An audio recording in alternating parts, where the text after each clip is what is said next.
हर खबर पर होगी आपकी पकड़। डाउनलोड कीजिए एबीपी लाइव ऐप। हम बार बार याद दिलाएंगे, जो हमसे टकराएगा वो मिट्टी में मिल जाएगा। भारत चीन के बीच इस बड़ी घटना के क्या क्या असर हो सकते हैं ये भी बताएंगे, लेकिन पहले जान लीजिए कि कल भारत चीन के बीच सीमा पर आखिर हुआ क्या था।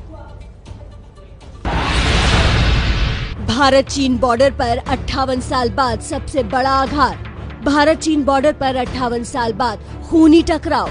लद्दाख से जुड़े चीन बॉर्डर पर भारत और चीन की सेना के बीच जो तनाव अब तक सिर्फ धक्का मुक्की और हाथापाई तक सीमित था, वो अचानक खूनी झड़प में बदल गया। इस झड़प में भारत के कर्नल सहित 20 सैनिक शहीद हो गए। ये खूनी झड़प हुई भारत और चीन सीमा पर गलवान घाटी में, जहां करीब 1 महीने से दोनों सेनाएं आमने सामने थीं। वहां कभी आमने सामने जुबानी टकराव हो रहा था, कभी टकराव टालने के लिए सुलह हो रही थी, लेकिन आखिरकार दोनों सेनाओं ने अपने अपने कदम पीछे खींच लिए थे। लेकिन सोमवार और मंगलवार की आधी रात को जो हुआ वो पिछले 5 दशक में देखने को नहीं मिला था। अंधेरे में अचानक चीन की सेना ने हमला कर दिया, जिससे भारत के 20 सैनिक शहीद हो गए। इस घटना पर मंगलवार की देर शाम भारतीय सेना ने आधिकारिक बयान जारी किया, जिसमें कहा गया था, गलवान घाटी में 14-15 जून की दरमियानी रात को चीनी सैनिकों से हुई झड़प में 3 सैनिक शहीद हो गए थे। बाद में उन 17 सैनिकों ने भी दम तोड़ दिया जो इस झड़प में गंभीर रूप से घायल हुए थे। इस तरह से कुल 20 सैनिक इस कार्रवाई के दौरान शहीद हुए। सेना ने शहीद हुए सैनिकों के लिए किल्ड इन एक्शन शब्द का इस्तेमाल किया, जो कि भारतीय सेना किसी भी सैनिक के कर्तव्य निभाते हुए जान चले जाने के दौरान इस्तेमाल करती है। भारतीय सेना की जवाबी कार्रवाई में चीन की सेना को भी बड़ा नुकसान उठाना पड़ा है और बड़ी संख्या में पीपल्स लिबरेशन आर्मी के जवान मारे गए हैं। सूत्रों के मुताबिक झड़प में गंभीर रूप से घायल या मरने वाले चीन सैनिकों की संख्या 43 है। सूत्रों से ये भी पता चला है कि चीन ने गलवान घाटी से अपने हताहत सैनिकों को एयरलिफ्ट किया, लेकिन चीन इस बारे में कुछ भी खुलासा करने को तैयार नहीं है। चीन के सरकारी अखबार ग्लोबल टाइम्स ने भी इस घटना की पुष्टि करते हुए लिखा है, चीन और भारतीय सेना के बीच सोमवार को गलवान घाटी में एक गंभीर झड़प हुई है। भारत के 3 सैनिक इसमें मारे गए हैं। चीन की सेना ने पुष्टि की है कि दोनों तरफ के इस संघर्ष में सैनिक मारे गए हैं, लेकिन मारे गए सैनिकों की वास्तविक संख्या के बारे में जानकारी नहीं दी गई है। दोनों देशों के बीच बॉर्डर पर पिछले कुछ समय से जो टेंशन चल रही थी, उसका अंजाम इतनी खतरनाक हिंसक झड़प के रूप में सामने आएगा, इसका किसी को अंदाजा नहीं था। भारत ने साफ साफ बता दिया कि इस झड़प में हमारे 20 सैनिक शहीद हुए हैं। चीन की ओर से सैनिकों के हताहत होने की पुष्टि तो हुई है, लेकिन अपने मारे गए सैनिकों की संख्या वो छिपा गया। सुबह 6:03 हो रहा है वक्त। हमारे 2 संवाददाता लगातार हमारे साथ बने हुए, नीरज राजपूत हमारे साथ बने हुए, प्रणय उपाध्याय हमारे साथ बने हुए।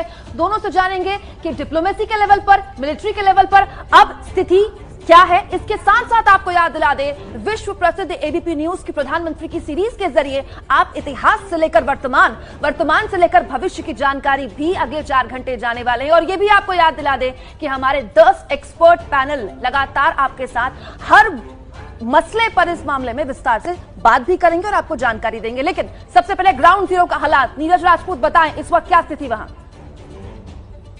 देखिए कुमकुम, जिस तरह की जो घटना हुई, पहली बार ऐसा हम लोग देख रहे हैं 1970 के बाद, जब भारत और चीन के सैनिकों के बीच में LAC line of action control पर पूरी संघर्ष हुआ। 20 सैनिक शहीद हुए भारतीय सेना के। उसके बाद जो भारतीय सेना का बयान आया है उसके मुताबिक जो गलवान घाटी में जिस जगह पर ये पूरी झड़प हुई, जिसमें चीनी सैनिक की बड़ी संख्या में हताहत हुए, वहां पर डिसएंगेजमेंट हो चुका है। भारत और चीनी सैनिक पीछे जा चुके हैं, यानी कि वहां पर स्थिति जो है अब वो तनावपूर्ण नहीं है। लेकिन मैं बता दूं कि इस वक्त पूरी लद्दाख और LAC पर तनाव पूरी तरह से बना हुआ है। भारतीय सेना में इस बात को लेकर रोष है कि भारतीय सेना के कर्नल रैंक के अधिकारी सहित 20 सैनिक जो है शहीद हुए हैं। इसके लिए जो सैनिक है वो चाहते हैं कि इससे बदला लिया जाए, चीन से बदला लिया जाए। वो बदला किस तरह से लिया जाएगा वो भी अभी पता नहीं है। हम लोग की रणनीति बन रही है, हम लोग देख रहे हैं, लगातार कल से देख रहे हैं कि चाहे फिर वो मिलिट्री लीडरशिप हो या पॉलिटिकल लीडरशिप हो, वहां पर लगातार इस बात को लेकर चर्चा हो रही है कि किस तरह से निपटा जाए। लेकिन ये जानकारी जरूर मिल रही है कि तनाव अभी भी बना हुआ है वहां पर लद्दाख में, खासतौर से सिंगल एरिया में बना हुआ है, और साथ ही पूरी LAC जो 3488 किलोमीटर लंबी वास्तविक नियंत्रण रेखा है। आप बने रहिए नीरज हमारे साथ। देखिए डिफेंस एंगल को कितने बखूबी समझाया नीरज राजपूत ने, लेकिन अब डिप्लोमेसी का एंगल बहुत अच्छे से समझने के लिए हम प्रणय उपाध्याय का रुख करेंगे। पूरी डिप्लोमेसी इस पूरे मामले की क्या कहती है। प्रणय, मैं ये समझना चाहूंगी कि जिस तरीके से हालात कल तनावपूर्ण हुए, जिस तरीके की स्थिति देखने को मिली, हमारा भी नुकसान हुआ, लेकिन उस तरफ नुकसान की बात कोई कबूल नहीं करना चाह रहा है और लगातार इसके लिए कहा जा रहा है कि भारत की तरफ से हमेशा प्रोवोकेट किया गया, भारत की तरफ से ही हर बार इस तरीके की कोशिश की गई कि तनाव बढ़े।